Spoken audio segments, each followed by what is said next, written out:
Pour bien s'entendre, il faut bien s'écouter. Rendez-vous sur M, la petite radio du Grand Maghreb.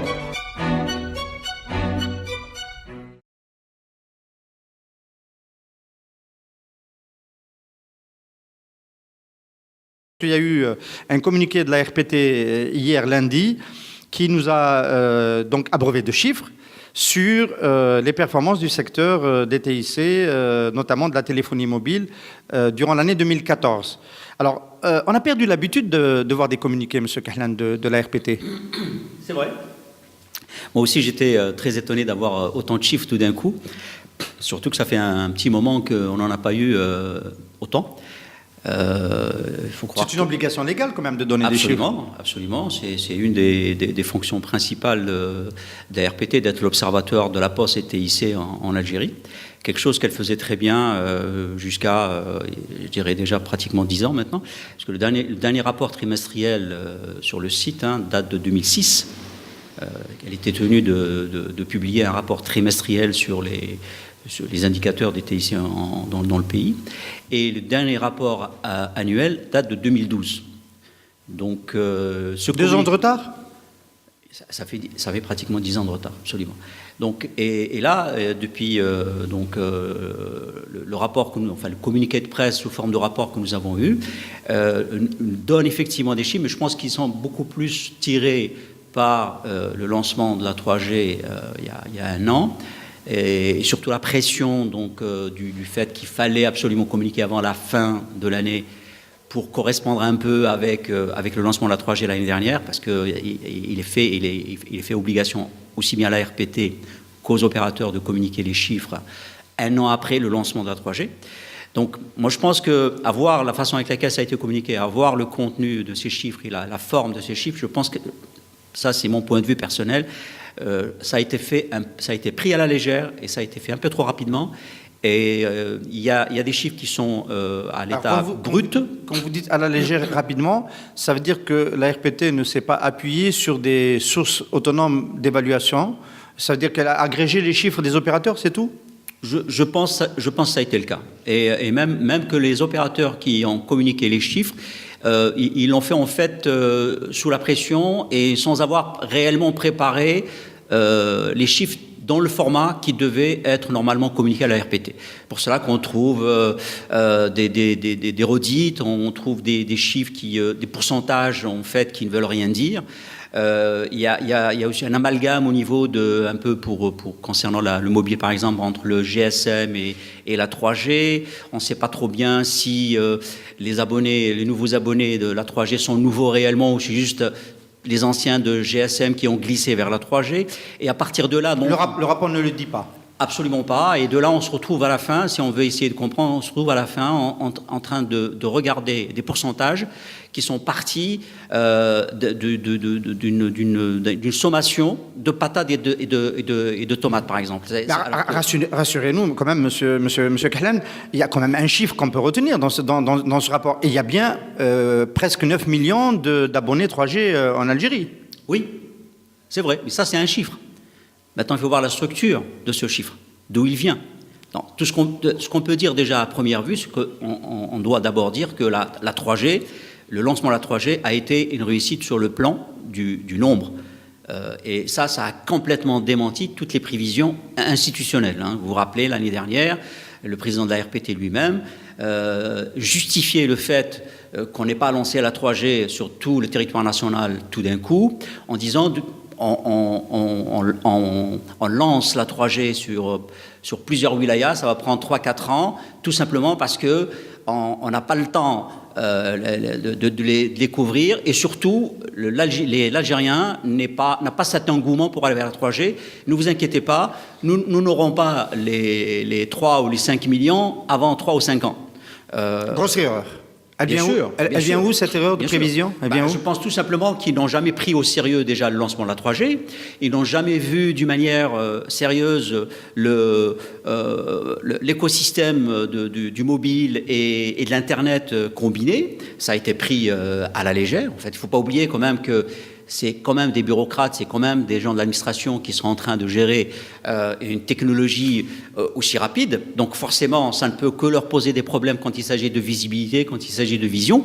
Et donc le jour où ils se sont rendus compte qu'effectivement la 3G va être lancée, d'ailleurs pour l'anecdote, certainement vous vous rappelez, la 3G devait être lancée début décembre, et tout d'un coup, on l'arrête en disant non, elle va être lancée courant janvier.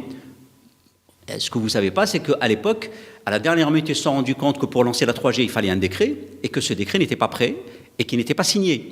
Donc, c'était l'affolement, et ils ont dit, la meilleure façon de pouvoir rattraper le coup, c'est de repousser la 3G à janvier. Bon, levée de bouclier partout, évidemment. Nous, les professionnels, on a dit, basta, ça fait 10 ans qu'on attend. Maintenant, à la dernière minute, on arrive au bout, on arrive à la source et on ne boit pas, il n'en est pas question. Bon. Et il y a eu aussi quand même ce faux départ, entre guillemets, de la double numérotation, voilà, qui s'est effacée en cours de route. Qu'est-ce que ça a eu comme incidence? Est-ce que ça a freiné, selon vous, un petit peu la prise d'adhésion, le nombre d'adhérents? Pas autant que ça. Par contre, ça a énormément gêné un opérateur en particulier qui est Mobilis. C'est pas celui qui a protesté le plus, hein. Oui, forcément, parce qu'il est institutionnel, il n'était peut-être pas tout à fait prêt pour le lancement de la 3G, donc ce retard l'a rangé quelque part pour rattraper un peu le coup, mais il est clair que cela gênait, et qu'au contraire, ça a aidé l'autre opérateur qui a lancé la 3G en même temps que le premier. Tant que si bien que l'institutionnel a dû réagir en stoppant Ooredoo, pour ne pas le nommer, parce qu'il allait trop vite. Et en fait, on l'a stoppé comment? On l'a stoppé en lui disant, vous n'avez pas le droit de vendre les forfaits 3G en ligne, vous devez le faire normalement parce que l'autre ne peut pas le faire en ligne. En fait, c'est complètement idiot, quoi. Moi, j'ai la capacité d'atteindre... On s'aligne sur celui qui est pas prêt. Voilà. Donc, de ce côté-là, oui, on peut dire que ça a gêné, mais il faut croire aussi que très vite, ils se sont rendus compte de l'erreur. Et lorsque, normalement, la double numérotation devait durer 3 semestres, je ne sais pas pourquoi 3 semestres, mais bon, elle devait durer 3 semestres. Et quand Jay-Z a lancé sa 3G début juillet, tout d'un coup, elle a disparu. Quand ils l'ont éliminée, ce qui était une bonne chose. Mais si c'était aussi facile d'éliminer et de démarrer, pourquoi ils l'ont lancé la première fois? Mais bon, ça, c'est une autre histoire. Vous êtes avec, je rappelle qu'un autre expert des TIC, M. Younes Grar, était passé sur le plateau de invité du direct au début de l'année, au moment du lancement de la 3G. Il avait pris le pari, justement, que ce serait un succès, que les gens allaient partir vers la 3G, notamment pour compenser le fait que l'accès à Internet filaire était problématique. Toujours 1,5 million, 2 millions enfin, même pas, d'abonnés d'abonnés en ADSL. Finalement, c'est un pari qui s'est avéré juste. Vous avez fait le même pari. Absolument. Et il s'est avéré juste. Oui. Mais moi, j'étais plus précis que cela. J'ai été interviewé fin janvier et j'ai dit que nous aurions 3 millions d'ici juin. Bon. On les a eus. J'ai pu avoir des chiffres à droite et à gauche et j'ai pu les recouper. La preuve, c'est que on les a allègrement dépassés en l'espace de 6 mois. Et donc, c'est la preuve, effectivement, qu'il y avait une myopie totale du côté de ceux qui en avaient la charge, de ceux qui étaient supposés nous donner une vision, une visibilité sur ce qu'allait devenir la 3G et qu'est-ce qu'on allait pouvoir en faire. Parce qu'il se trouve que maintenant, c'est vrai que tout le monde arrive à l'avoir assez rapidement, avec une bonne bande passante. Le problème, c'est qu'est-ce qu'on peut en faire? Alors, on va y arriver. 39 wilayas, vous pensez que justement cette myopie nous a empêché d'avoir la 3G sur tout le territoire national? On aurait pu l'envisager très vite, au bout de 6 mois. Oui, bien sûr. 39 wilayas, c'est pas assez. Absolument. Et les opérateurs sont prêts. C'est ça qui est quand même assez... Le frein est administratif. Absolument. Moi, je pense qu'il y avait un problème d'absorption du travail qu'allait générer le lancement de la 3G. Quelque part, il y a des gens qui avaient peur du surplus de choses qui allaient leur être demandées. Et forcément, il fallait mettre des entraves administratives, mettre des blocages qui ne disent pas leur nom, du style double numérotation, du style étalement sur plusieurs années, du style demander des agréments pour installer des PTS ou autres, qui font que les choses, disons, elles arrivent à absorber le travail et pouvoir avancer avec le lancement de la 3G. Alors, succès, vous l'avez bien dit vous-même, au niveau du nombre. Oui. Maintenant, si on rentre dans le détail, c'est peut-être pas la RPT d'ailleurs, et le communiqué de la RPT qui va nous le dire, se pose la question de savoir si ce public, ce parc d'abonnés a été un parc de bons clients pour les opérateurs. Est-ce qu'il a consommé beaucoup de data, parce que c'est quand même le propre de la 3G? Cela, on ne le sait pas. Et on a l'impression quand même qu'il y a eu une sorte de désamour par rapport à la première période où les gens ont pris des abonnements, ils sont peut-être pas toujours, ils n'ont pas repris les forfaits. C'était quand même un peu cher au début. Vous en convenez? Oui. Et il est clair quand on lance une nouvelle technologie, bien que c'est un euphémisme, hein, parce que dire la 3G une nouvelle technologie alors qu'on est pratiquement à la 5e dans certains pays. Mais bon, pour nous, c'était quand même une nouvelle qu'on attendait depuis une dizaine d'années. Il est clair que les opérateurs se sont préparés à cela. Donc chacun d'eux a préparé son business plan et pour que le jour où il est lancé, il est prêt. Effectivement, au départ, le business plan était rigide, était pensé en termes de rentabilité. Et donc les forfaits, au départ, quand on les avait analysés et surtout comparés aux voisins, c'était quand même relativement cher par rapport aux bourses d'un consommateur de TIC classique. Mais très vite, on s'est rendu compte, à partir bien avant le Ramadan, bien avant la Coupe du Monde, on a assisté d'ailleurs la guéguerre entre les deux opérateurs qui étaient autorisés à faire la 3G a commencé juste avant la Coupe du Monde, où les prix, pas les prix, mais la consommation, disons la bande passante augmentait, les prix restaient les mêmes, mais en consommant plus, forcément, on pousse à la consommation, bien sûr, mais surtout, on attire plus de consommateurs. Donc forcément, sur le nombre, les opérateurs étaient gagnants.